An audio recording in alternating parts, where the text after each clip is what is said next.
Hello, I'm delighted to be joined by Dr. David Eberhard, who has been at the cutting edge of treating people with mental illness now for the past 30 years, including heading up the world-renowned Maria Centre in Stockholm. Hello, Dr. David. Hello. Now, one of the reasons that we're here today is because we're going to discuss the paper that you've just written, which is Nicotine and the Brain. So, Dr. David, why at this particular point have you decided the need for this particular paper? I don't know if it is at this point. I've been engaged in these matters for quite a long time because as the head of staff at Maria addiction clinic, where I used to be, we had a harm reduction strategy regarding all dependent drugs. That includes everything from heroin to alcohol to other addictive substances. So I think that is the way you need to treat in order to save lives instead of a repressive approach, which we used to have. And legislatively, we do have still in Sweden, very repressive legislation. But if you want to save lives, if you want to help people, you need to have a harm reduction strategy. And that is the case also with nicotine and smoking.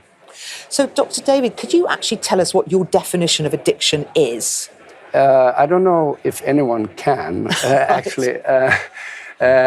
You have, according to the ICD-11, which is now the international classification of diseases, you need to, you have the definition that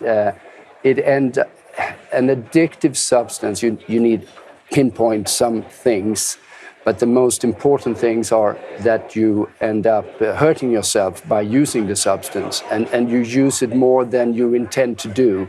And then as additional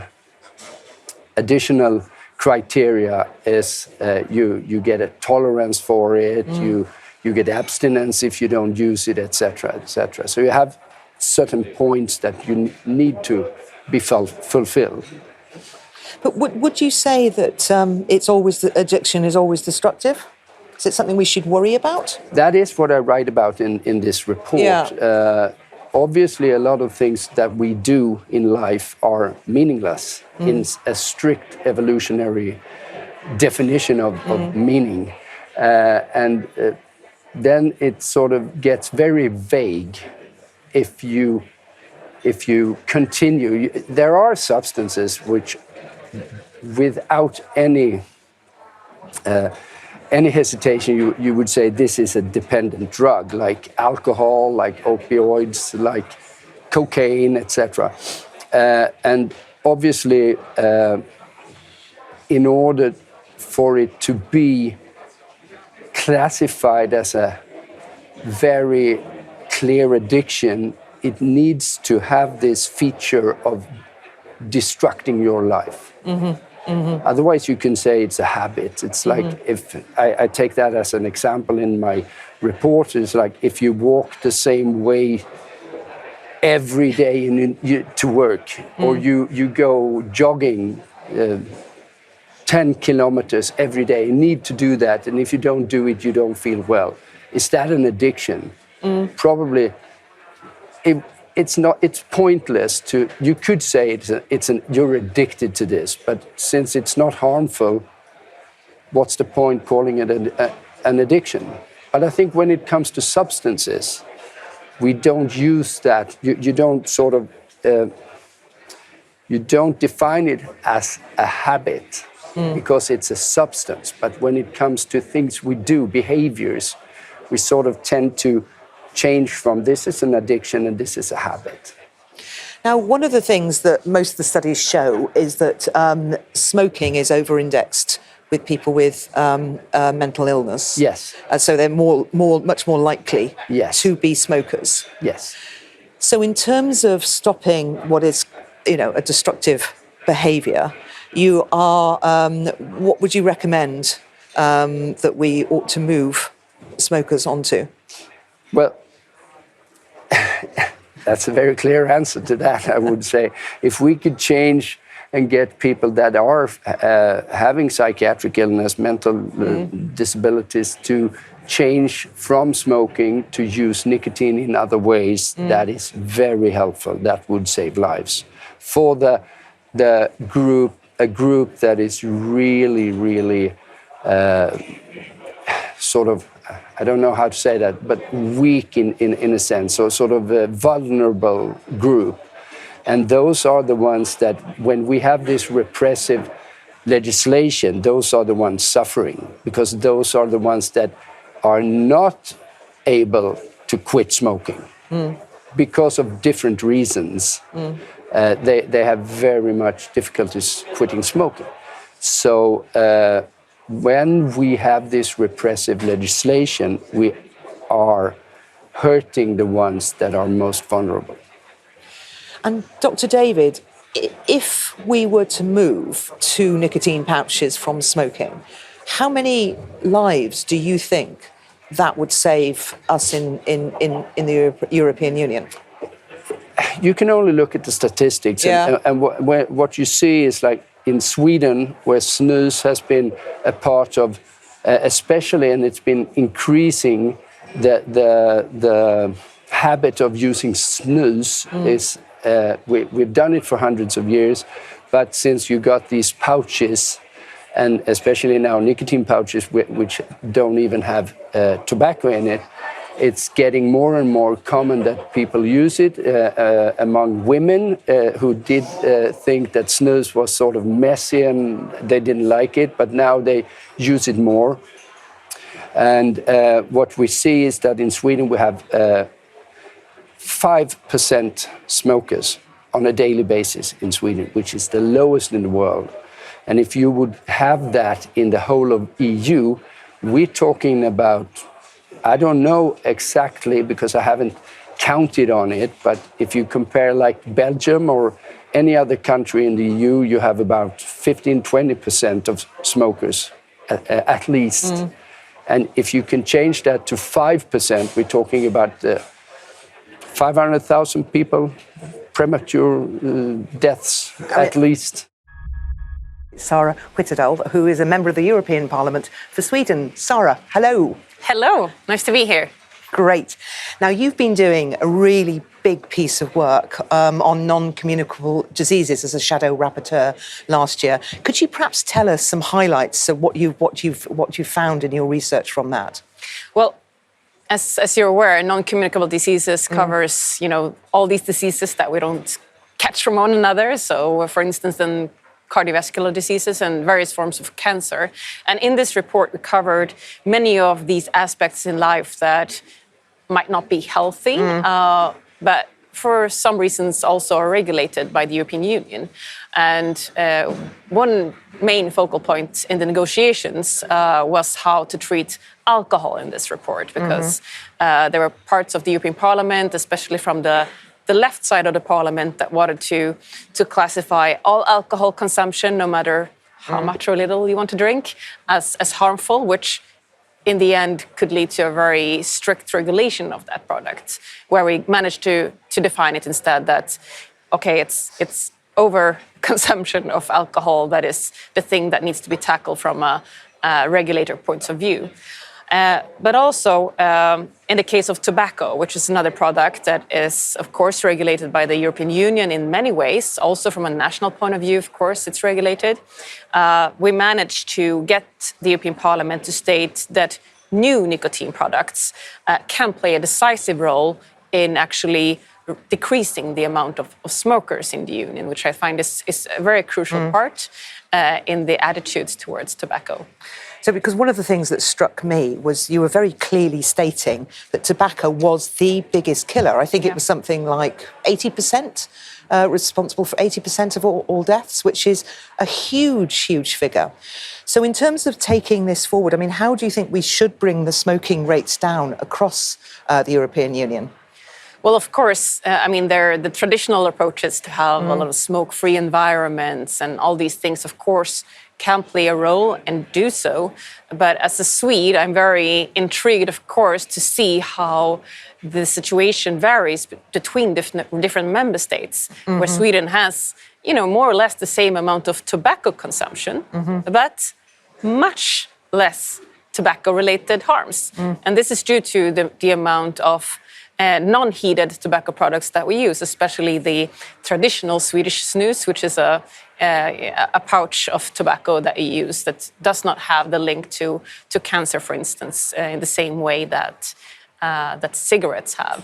And I think that in the next term of the European Parliament, the new people that will be elected here during the summer, they will also have the new Tobacco Products Directive. So this will be renegotiated, and we will see how these products will be regulated. And there's been a lot of rumors from the European Commission that they might have a more strict view on novel nicotine products, such as vaping, pouches, and so on, than a lot of the member states. And I think that is counterproductive in order to actually decrease the harms from the use of nicotine. And one of the points you made in the motion was the need for evidence-based policies. Now, are you really seeing evidence of evidence-based policies in the European Union? I can hope for more, to say at least. No, I really think that, to look at the science and how these products impact our health. Of course, I wouldn't say that any nicotine products are healthy, but there's a huge difference in the amount of harm that they do to your body. And not to regulate them in a way that differentiates accordingly towards how harmful they are. I think that's idiotic, to be clear. And I think I see that as a huge potential pitfall, legislative-wise, from the European Commission. And there's been so many signals that they intend to, it seems like they want to regulate and restrict addiction more than they want to restrict the harms from these products. And I think, to be quite honest, you need to choose which one you want to, really deal with most. Because either you choose to say that, okay, fighting addiction is the highest priority from the EU. And of course, nicotine is highly addictive. But all nicotine isn't as harmful as the other types of nicotine. And then you ban them all or not ban them, but, regulate them heavily in the same way and ban the novel ones. And then you probably will have the same tobacco-related harms as you do today. It's going to decrease maybe in a very slow pace. Or you actually choose to see, okay, we have all these tobacco-related harms. People are dying every day from the use of tobacco, from smoking. Okay, how can we get these smokers to choose an alternative that is less harmful? And then you have to accept that maybe people are more addictive. But the thing is that all addictions aren't as bad. You're having a cup of coffee in front of you. I have a slight addiction to that product. Swedish. And I don't think that the legislator should care about that because it's not as harmful as many other products that you can be addicted to. And I think that, of course, snus or nicotine pouches aren't per se healthy, but they are way more better than cigarettes, and that's how we need to tackle them. So Sweden really is the success story across the EU in terms of getting rid of smoking. You would average 5% when I think it's around about 20% for other EU countries. Really is a success story. Would you say is that directly down to the consumption of snus or nicotine pouches? Well, I think it's clear that it's connected, because a lot of people are using snus, and it's directly connected to the amount of people that don't smoke. They use this instead, and that's why we see so few tobacco-related diseases in Sweden. And we see that also, the definition from the European Union and when a country is smoke-free is if it goes below 5%. So Sweden is going to be the first smoke-free country in Europe. Incredible. And not see that as, wow, this is an example. Let's look at what they're doing, how they're treating all these different products and do the same. I think that's how you should do it. Would you say, though, was that a government-driven initiative, or is it consumer-driven? I mean, snus has always been, has culturally been accepted in Sweden. I mean, we got this exemption in the single market to use it, even though it's not allowed to be sold in other member states, which is because of the strong connection to culture. But I think also we see that all of the other types of novel nicotine products, especially the nicotine pouches, which are also available in many other of the EU member states, are also used more so than that people are starting to smoke instead. And I think that's very positive from a health point of view. All the tobacco-related products will be regulated again within the upcoming years. It hasn't been during my time in the European Parliament. We haven't revised this directive for some time, but it's coming up. And when we do so, I do hope that politicians choose to be science-based. And I hope that they look at this alternative. But I see that when I look at my colleagues from other member states, there is actually quite a low interest, low levels of knowledge of how these products work, how harmful they are. And I think as Swedes here, and especially as Swedish politicians that have all our networks, it's crucial to use these networks and to educate people on how the Swedish success story was made. But Sara, why do you think they don't understand the benefits of nicotine pouches? What is it about nicotine? Do they just not like nicotine? Do they think it's bad? I think they don't differentiate in their view. I mean, heated tobacco from other products, because they relate nicotine so much to the very harmful product of cigarettes. But I met, I actually can tell you an anecdote. I met a colleague from Croatia, also a member of the European Parliament, and my husband, who uses this snus, asked if she wanted to try it, and she said, "No, I don't use narcotics." and he said, "No, it's not. It's just only tobacco." And she stood her ground and and said, "No, I know what this is. This is." Really?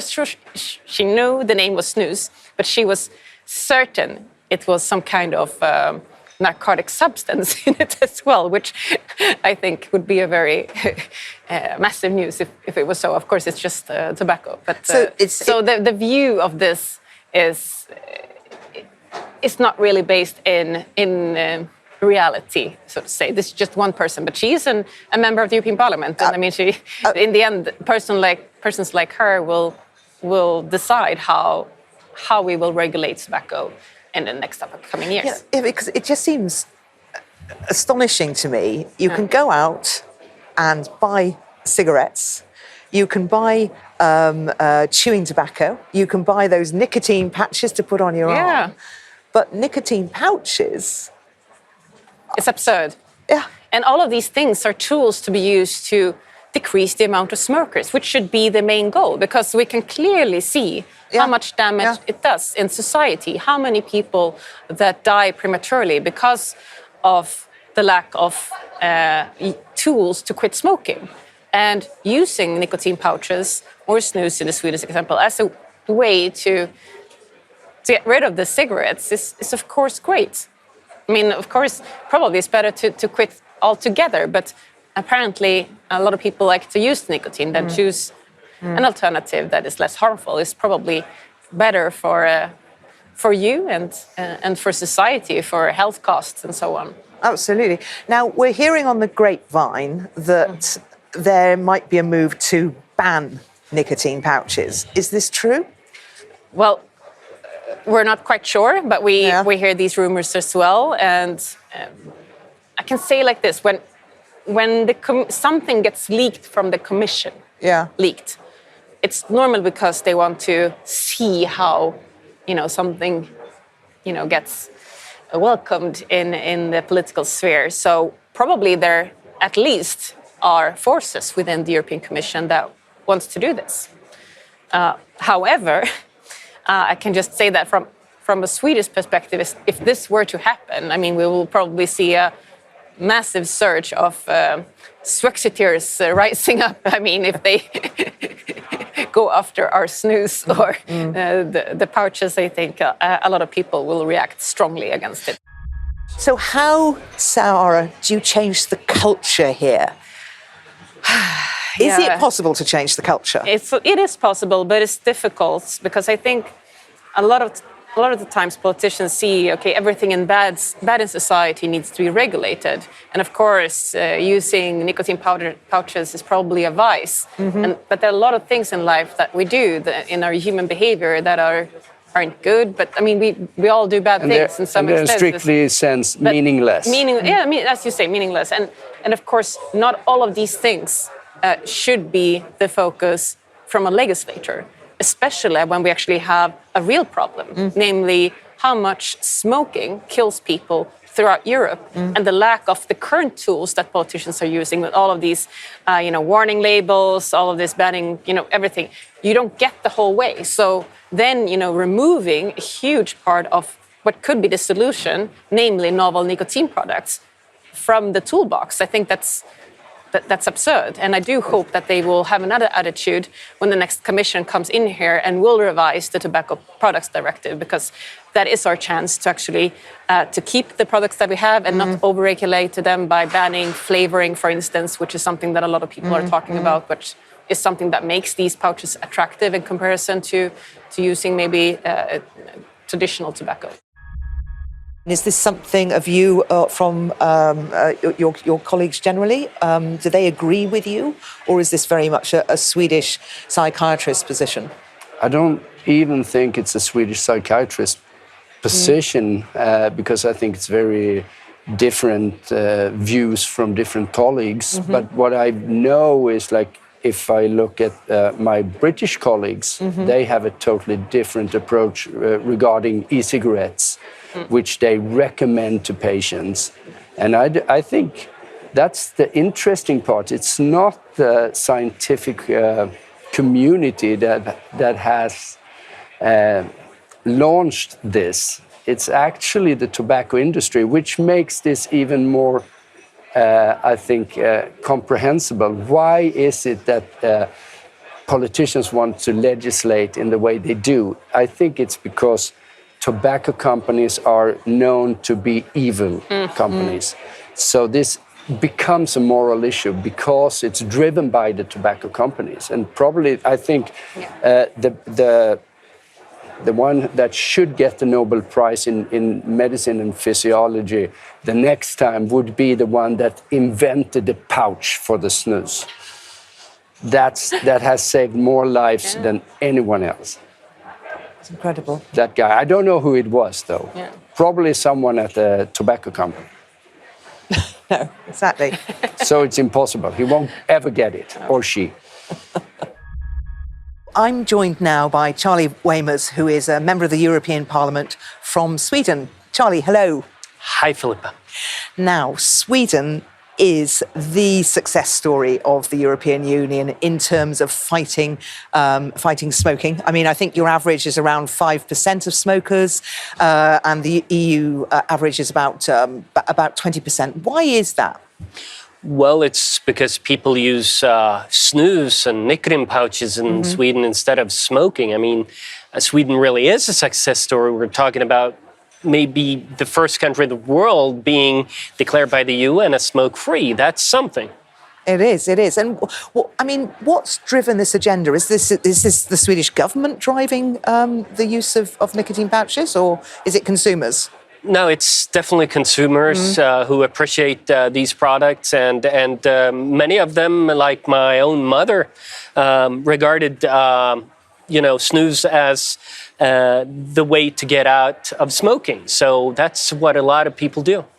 So you're, a relatively small country with a very special product. So how do you actually share this across the European Union? Well, I think we should share it a lot more.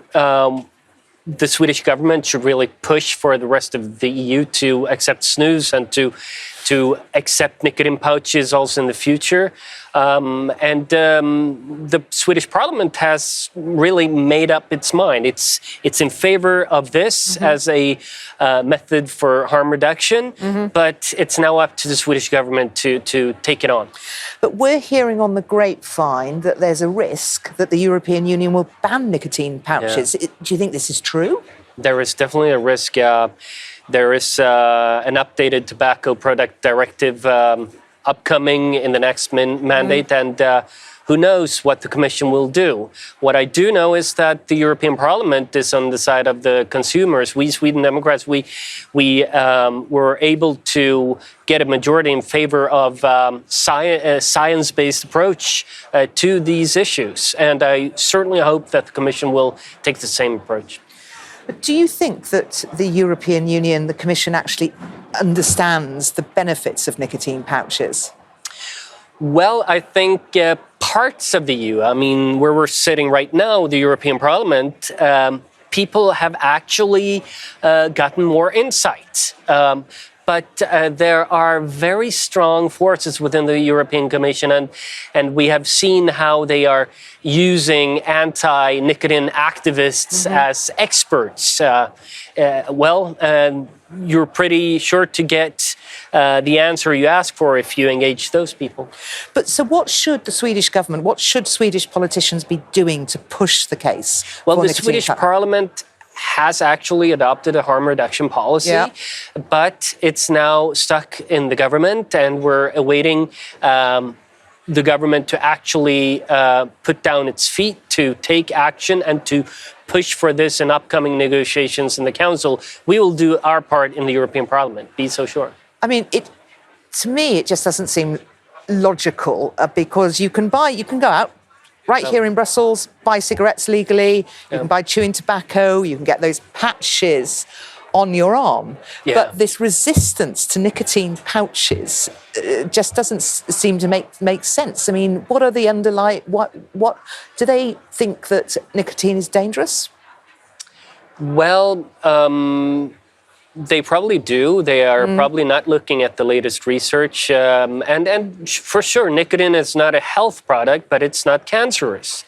That's a very important distinction, while smoking is. And one explanation I would claim is true is that here we have in the European Commission bureaucrats. Bureaucrats without a cause in case Europe becomes smoke-free. So they need a cause. So they replace the word tobacco with nicotine, anti-nicotine, in every official document. So now it's up to us, rebels with a cause, to, fight that. So do you think that this threat towards nicotine pouches is actually a direct encroachment on personal freedom? But of course it is. The EU is a very paternalist organization, and I encourage every voter in the European Union who want to live free to make his or her voice heard on the 9th of June. And what do you think are the most effective arguments that you as a Swedish politician, Swedes, can make to the rest of the European Union to actually say, look, the nicotine pouches are working here? What do you think are the strongest arguments you can use? Well, if everyone in the European Union used snus or nicotine pouches like the Swedes, we would save 350,000 lives in the European Union, period. Case closed. Charlie, do you think that, obviously, nicotine pouch is a very sort of Swedish product, but do you think that the European Union actually understands the benefit of nicotine pouches? Well, the European Commission has actually done research that confirms what Dr. David says, and it ought to listen to that rather than politicized so-called experts who are fighting to ban nicotine. I do think that more and more politicians here in the European Parliament understands this, and that forms a good platform to actually stop a ban in the next mandate of the European Parliament. Okay, so Dr. David, in terms of your peers across the European Union, do you think they understand the benefits of nicotine pouches, or is this something that the Swedes are keeping to themselves? I think they are quite divided. Yeah. And I think if you're not as me, you're into this sort of, like me, I have been working with this a lot for a number of years. And then I think people that they do understand this, but I have a lot of colleagues that doesn't understand this, unfortunately. So I would say a bit divided, but if you look at the scientific evidence and the scientific community, you cannot interpret the results in another way than I have done in this report.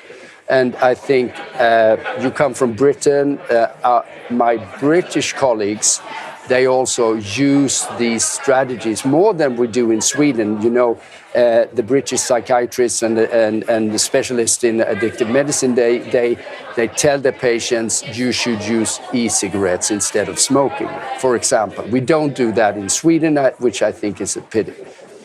Charlie, is this resistance to nicotine almost a cultural issue within the European Union? Do we need to change the culture, to change the opinion fundamentally? Yeah, I mean, if you look at normal people, they use nicotine pouches throughout Europe. So I wouldn't say it's cultural, it's ideological. It's a battle going on between Puritans and pragmatics. Right. Yeah.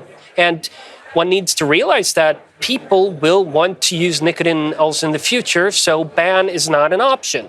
Either they smoke or they use other alternatives. Exactly. Yeah. That's what we see in the statistics. That's why we have 20% smokers outside of Sweden and 5% in Sweden. And on that point, gentlemen, I'm going to bring this discussion to a wrap. Thank you both very much.